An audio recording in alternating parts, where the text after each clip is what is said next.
Hello everybody and welcome into Emily's Upcycled Home, where I take thrifted items and upcycle them into beautiful home decor pieces. On today's video, I have 2 picks from Pinterest to help with my inspiration, and we're going to bring in some red today. So I hope you guys stay tuned and enjoy the video, and if you missed last week's video, I'll have that down in the description. Project number 1, pickle jar. So I have this pickle jar in my stash, and I'm going to go ahead and remove this sticker here using my hot heat gun. And I was impatient, so I didn't put too much heat on it, so it didn't really come out the way I want. But we are going to come in with this product here, Goo Gone. I am going to spray that onto that sticky surface where our label is. I'm going to let that set for a little bit, and then I will take it to my sink, wash it off and scrub it off with soap and water, and then it will be ready to use. You want to make sure that you wipe it down with some alcohol to give it a clean look after you sand it here, and I am sanding it with 220 grit sandpaper just to help the paint have something to stick to, because glass is a really slick surface. Here I am wiping it off all the excess with that alcohol. And we are going to come in and mix up some black paint here. I couldn't find my cast iron paint, so I'm coming in with some plain acrylic paint, some crafter's paint, and I go ahead and add that into a dish, adding in my Sea Spray by Dixie Belle to give it a little bit of texture. And then I'm going to mix that up thoroughly until I got like a frosting consistency here. Now, once I have that consistency I want, I'm going to bring in my brush, and we are going to do a stippling effect all over this piece, adding texture to our glass jar and layering up this black paint. Now, I probably only have to do 1 coat here because this paint is really thick and it's really pigmented. So I'm just going to continue on with that stippling effect, making sure that I hit the bottom of the piece as well. I'm going to tip this upside down to dry.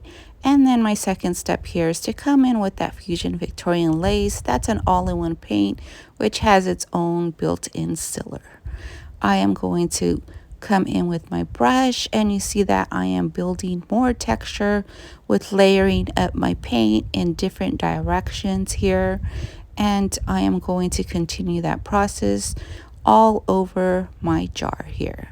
Now remember, this has a built-in sealer, so when I come in to distress it, I am going to distress that piece with the paint wet. And here I am just pulling in a rag and wiping off some of that piece, giving it a little bit of a distressed look here, exposing that black undertone paint and allowing all that color to hit into all those little crevices of our texture. As well, coming in with a 220 piece of sandpaper and adding a little bit more distressing. Now, once again, coming with some IOD transfers here, and I am going to pick this beautiful red rose that's on this transfer pack, and I'm just going to cut around it, and we are going to add that to the front of our jar here.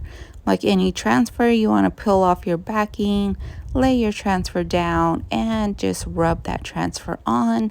And my method here is just to pull back my plastic as I go. So I'm going to continue rubbing that transfer on, pulling back my plastic until my image is firmly on my pickle jar here, or my cute little upcycled jar rather. And as I continue to rub, I continue to pull that backing, just rubbing in that transfer. And once you have your piece thoroughly adhered to your jar or to your surface, you want to come in with the packing of your plastic and varnish that piece in, making sure your transfer has a firm hold onto your product. Now, as far as this is a little bit too perfect for me, so I'm going to come in once again with that 220 piece of sandpaper, going to with a very light hand distress that up, and then I'm coming with DIY dark wax just to make the white a little bolder, add a little haze over that transfer as well, blending in fully the project here all together to give it a cohesive look and a little distressed look. And wiping off all the excess like always. Remember, my stage picks will be at the end of the video, so stay tuned for that. And if you are liking my video so far, please hit that subscribe button and notification bell so you don't miss any future videos. For project number 2, I found this ceramic pot in my and I repeated that stippling process with some white textured paint there. And then we are going to come in with our transfers here. Now I'm coming back in with that Collage This Floor ILD transfer pack, and we are going to continue on with our red theme here. And I'm going to diagonally cut this so that I can add a transfer piece to the top, and then we'll go ahead and add another piece to the bottom. Once again, coming in with my tool here and rubbing in that transfer, and I like to use my pen. It seems to work a little bit better than the transfer sticks, and anything else I grab off my table. Once again, varnishing that in or varnishing it in, giving that a firm hold, and repeating the process for the bottom part of our pot here. So I'm coming in with some cameo molds by ILD, and if you're interested in these molds, you can find my affiliate link down in the description. I'm also coming in with some resin. Instead of clay, I decided to use the resin, and you just mix 1 part A to 1 part B, and obviously you guys, you have to make the mess or else your castings won't come out so perfect. So I go ahead and fill those up. I have a little imperfections on these castings, but that's okay, or these molds or whatever you want to call them. And I decide to put that there. And once your moldings dry, to have them a little bit more pliable for round surfaces, go ahead and put it in the microwave for about 30 seconds to heat those up. I come back in with just some regular Gorilla Glue here, wood glue, and I add some tape, some painter's tape here, and leave this to dry for 24 hours. And when we come back, we'll see how everything looks. So here it is, and if you notice, you see some glue, little imperfections, but I am coming in with some Victorian lace again, and we are going to paint that up. Now I'm going to have to look for my paper clay, because after I paint this up to see where I'm at with this piece, I'm going to have to bring in my air dry clay and fill in those gaps and around the edges where I have a little bit of a gap as well, just to make the piece a little bit more seamless here.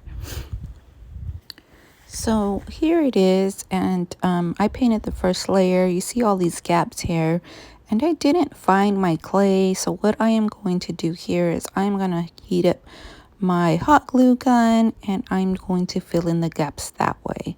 And we'll see how that turns out, you guys. It might be a hot mess, it might make it work, but we'll find out. So I'm just going to fill up my glue, just wiping off all the excess, you know, kind of burning my finger just a tad, but just continuing that method of filling in the glue and all the gaps. And then I'll go ahead and repeat the process of layering up the white and see where I'm at.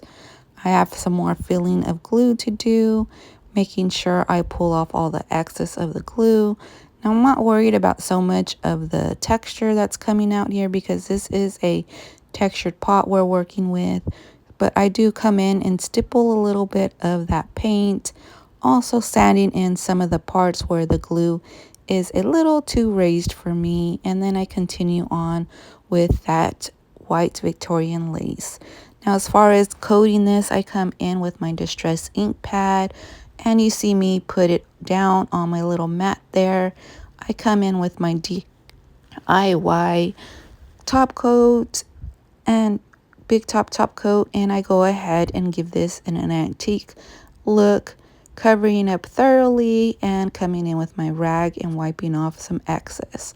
I also repeat the process of layering up some dark wax and wiping that off, so we have a little bit of variation between the brown and a darker tone on our pots here, giving this just like an age look. And then I go ahead and I decide to fill it in with some moss. And I found this succulent stem in my stash. I put that in there, add a little extra pieces around the base. And then we come in with our little greenery. And I want kind of like a messy pot here, not so organized, just it growing wildly kind of out of there. So I hope I achieve that. And then I have this cute little bird that I thought I can place in the pot where I have a little gap there. So I'm coming in, I'm going to thoroughly paint that with a few coats of Victorian lace, and then I'll add that to our pot. I decided to come in with this little scrap transfer. I think this is a Prima transfer. Don't remember it. I had it for a while. And I'm just going to cut off the little pieces that I want of the transfer and add them onto our bird here, giving it a little design here, just adding a little extra element and breaking up all that stark white to this piece. I'm just going to come back in with a little bit of that dark wax and also some clear wax and seal up all those transfers, wipe off the excess, and then I'll go ahead and add some hot glue onto the bottom of the base here, and then we'll add that to our little pot here. Now the last thing I do after I add the bird, I'm noticing that the pot is a little bit too dingy now with that white bird. So I come back in and just give it a few highlights with some more fusion paint here in the color Victorian lace. Kind of just blend that in and just add a little bit more highlight with that white paint so that bird's nest doesn't not so stark white there. So let's take a minute and talk about our inspo picks. Now I like the floral and I like the reds and the creams here. You see the rug and that red color and the florals. That's what I'm seeing here. And then I took this bedspread and once again I had those red tones, those creams, that little antique vibe that you're going to see me pull out in this next project. For this project, I have this little pedestal dish here that I am going to give a layer once again with that Victorian lace. Now, I know it's already painted white, but I am going to give this a softer look, not so harsh, dark white look. And I think the fusion Victorian lace here will give me that look I'm looking for. So I'm just going to come in with my brush and give it a thorough coat here. And you see it's not a big difference, but it does soften up that look, and of course taking away some of that shine. Now for this project, we're coming in with that same IOD transfer, the collage of floors, and we're going to bring in those red elements, kind of like we saw in our bedspread. So I'm just going to take off this piece. Now I didn't really think this through, and it's going to be a hot mess here, you guys, but hopefully I save it. Let me know down in the comments. I really didn't think through the roundness of the piece and the base of the piece and getting into all the creases and crevices there with the IOD transfer here.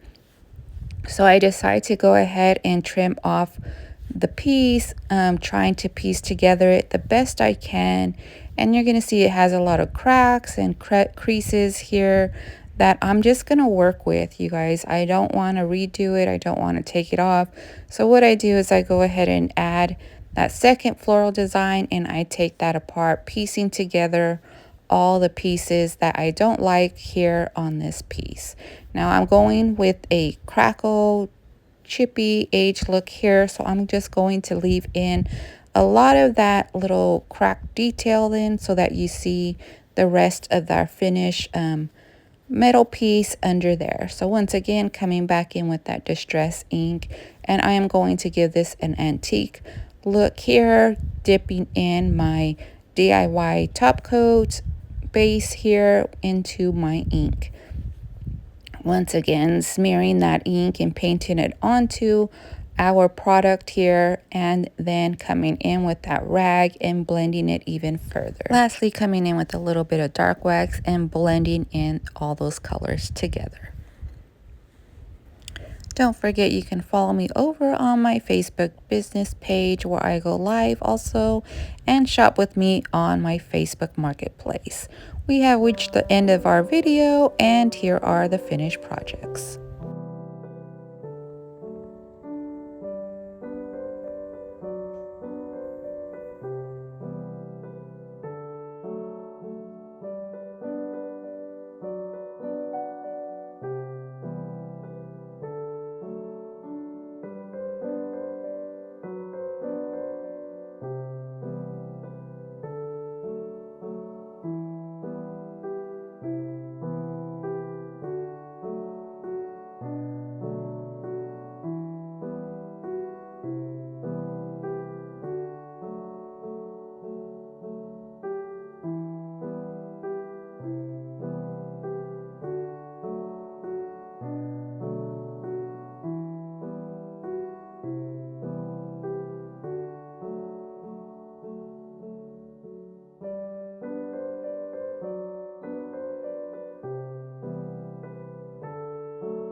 Okay, guys, let me know in the comments which project was your favorite piece. And don't forget to hit that thumbs up button. Hit me up on all other social media as well. And if you like this content, please hit that subscribe button, help my channel grow. And just a quick side note, I will be coming back to Whatnot. I will have my first comeback show sometime in June, so make sure you give me a follow over there. And I appreciate you guys all for watching. I appreciate your support, and I will see you guys all on the next one. Have a good day.